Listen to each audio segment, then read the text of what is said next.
The modern staff is a 5-line graph that shows musicians what pitches to sing and when to sing them within a specified time frame.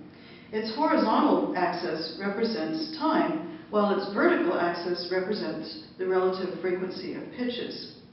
The size of the staff is determined by the fact that most people can comfortably sing an octave or a little more. The bottom line and space of the staff therefore span an octave, and additional lines known as ledger lines are occasionally used to extend the basic range above or below the staff.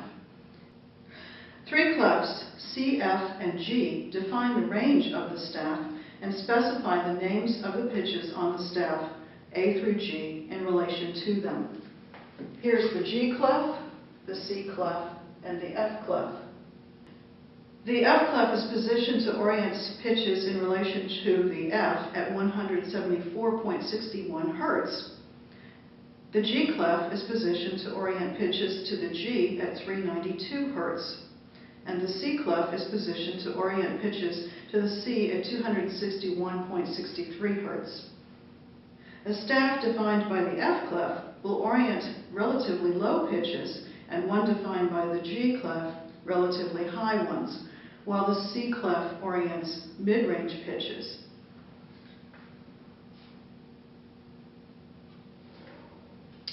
The clefs correspond to choral vocal ranges, F clef for bass, G clef for treble, and C clef for alto or tenor. When musicians are formally trained, they are still expected to learn to sing as a way to demonstrate that they can read music without having to cope with the technical issues of learning to play an instrument, and to internalize music and develop their ears to become sensitive to musical relationships. Music students learn to sing with letter names, numbers, and with solfege syllables, originally drawn from a liturgical chant in which each of the chant lines began with a different pitch and with a different syllable. Do, re, mi, fa, sol, la, ti, corresponding to the 7 pitches within the octave.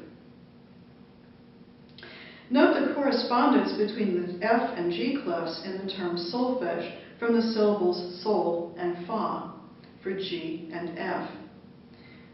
By the Renaissance and the rise of secular society, instrumental music was being preserved using the same musical notation system that was developed to store musical liturgy, and instrumental music was often modeled on vocal music.